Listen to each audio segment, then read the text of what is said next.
I'm Johnny Scoville, and this is Chase the Heat. Got an interesting pod today I'm going to review. I've not reviewed this one before, people. We're looking at an Elysium Oxide Scotch Bonnet. Sounds good, right? Elysium Oxide. This is what we're looking at, all right? Let me tell you a little bit about this pepper. The Elysium Oxide Scotch Bonnet, what it essentially is a cross between a 7-pot Douglas, which is a crazy pepper, and a Fairy Scotch Bonnet. Now, you know, I've eaten 7-pot Douglas, plenty of them. Never had a Fairy Scotch Bonnet. Does it matter? Nah, not really. Anyway, so I'm going to eat this Elysium Oxide Scotch Bonnet. You know, of all the pepper names, isn't that one of the more interesting ones? Elysium Oxide. So without doing a whole lot of research, what would, if you just had to make an educated guess, what would you guess that, how do they come up with the name Elysium Oxide? What do you think? Because you know what I think? I sort of think that Elysium Oxide is what they grew it in to make sure it was, you know what I mean? Maybe that's the nutrients. Who knows? I'm just taking some pictures for Instagram. All right. Here's the interior of the Elysium Oxide Scotch Bonnet.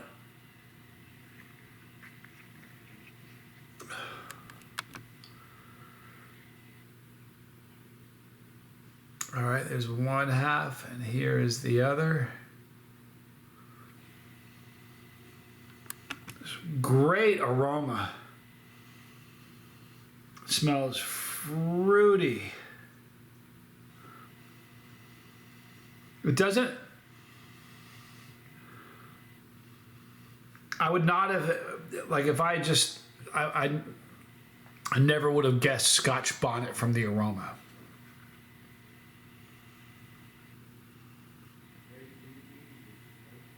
But definitely, if you look at the, there's capsaicin kind of oozing from the placenta. I don't know if you'll be able to see that. I got the pictures will be pretty good on Instagram, so you'll want to check those out. Very, very oily though. All right, so I don't know how hot this is. This is, I'm going into this blind. I've never eaten this pepper before, so. Oh, you know what we're gonna do? Let's do a teaser. Do you mind if I do that? You don't mind. I know you don't. I'm Johnny Scoville, and this is Chase the Heat. This is an Elysium Oxide. An Elysium, I'm going to start that over. First blooper. It's the first blooper in a short that we've had. I'm sorry. I don't have them too often, right? I really don't. All right, guys, I'm Johnny Scoville, and this is Chase the Heat. This is the Elysium Oxide Scotch Bonnet. I've never had it before. But here's the, if you want to see the full video, please go over to Chase the Heat. You'll see the interior of it and everything else. I'm Johnny Scoville, and this is Chase the Heat.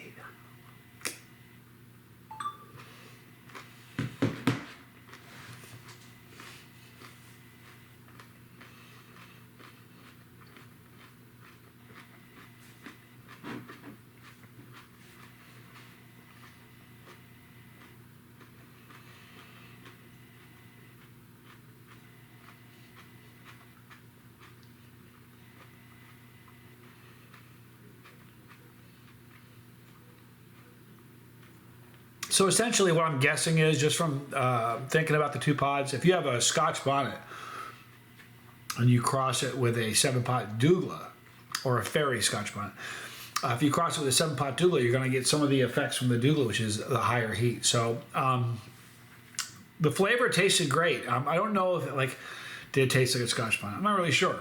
It tasted like a fruity. I mean, it was fruity. It was not bitter. There was no sweetness to it.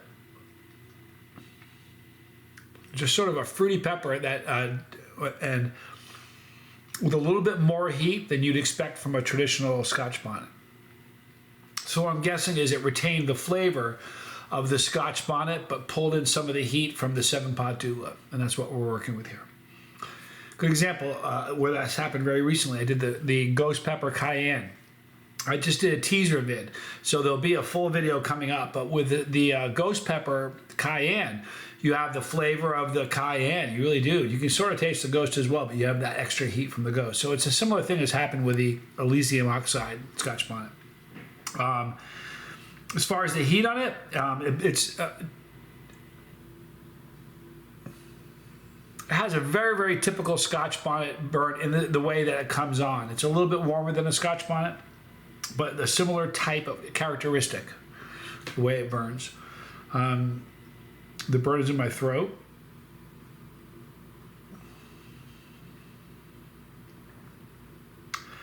I think it's already peaked. It's not a crazy hot pepper. I think it's probably a little hotter than your average Scotch bonnet, but it's not like ferociously hot. That said, it's a pretty interesting pepper. I mean, I don't know if I would just think of it as like a turbocharged Scotch bonnet. So if you're a Scotch bonnet fan and you're a grower, this may be a plant you want to grow. Let me see if I can get a little bit more information about the growing of it.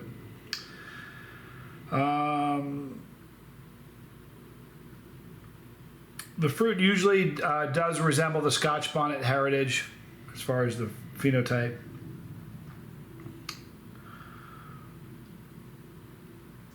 They say the floral notes linger as you chew through the crunch. I didn't get any floral notes in mine.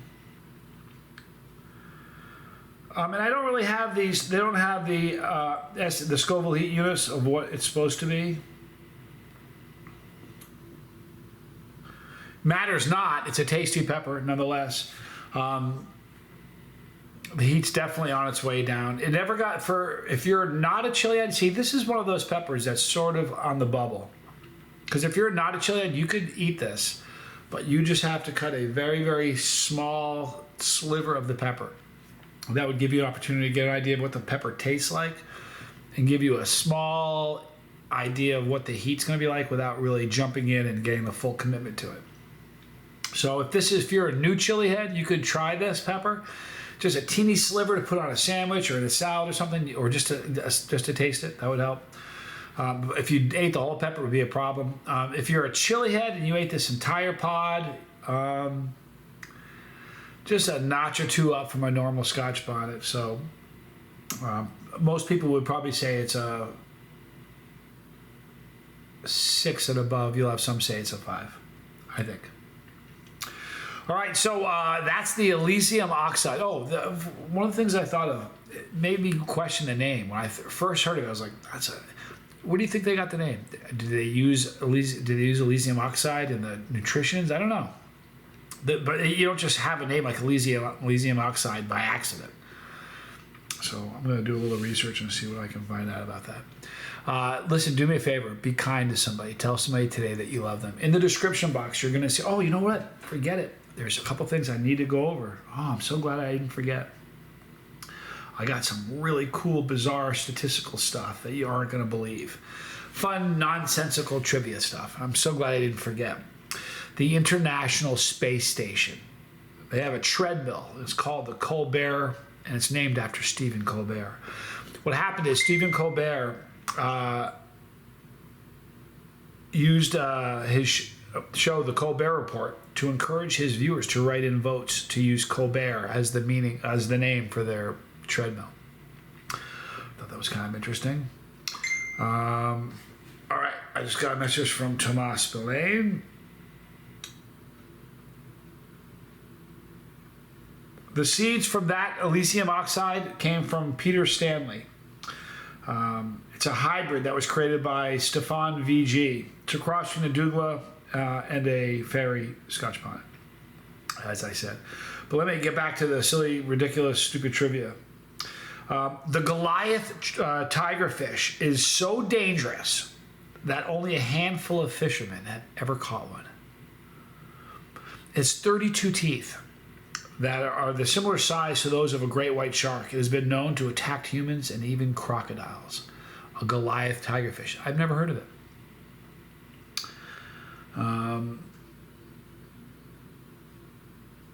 Listen to this. The Han Dynasty of China drilled for natural gas in 200 BC. 200 years before the birth of Christ. They were drilling for gas.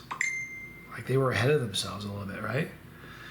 The Chinese had drilled deep boreholes to transport natural gas from bamboo pipelines to stoves where cast iron evaporation pans boiled brine to extract salt. That's pretty cool. This is the last one I'm going to read. I'm going to save the rest for the next one. Keanu Reeves was forced into starring in The Watcher after a friend forged his signature on the contract. Did you guys know that? Think about that. Unable to conclusively prove the forgery, Reeves said that he finally agreed to take the role rather than face a protracted legal battle. So a friend of his forged his signature to say, yeah, I'll work on this film. Would you still be that person's friend? I don't know. Everything happens for a reason. There's a reason he was in that film, right? Pretty great things about Keanu Reeves. All right, so there's just a little bit of nonsense, ridiculous trivia. Join me maybe this afternoon for another one. I'm not quite sure. We will see. As I said, though, tell someone you love him. In the description box, Tomas Spillane. You're going to see him. If you want some amazing peppers, reach out to him. On the bottom, you're going to see The Lifeboat and my son, Johnny Scoville Jr. Give them a check out. They're great channels. Right here, Pepperology and all of the challenges I've done since I started this crazy journey. Hey, thank you for hanging out with me. I'm Johnny Scoville, and this was Chase the Heat.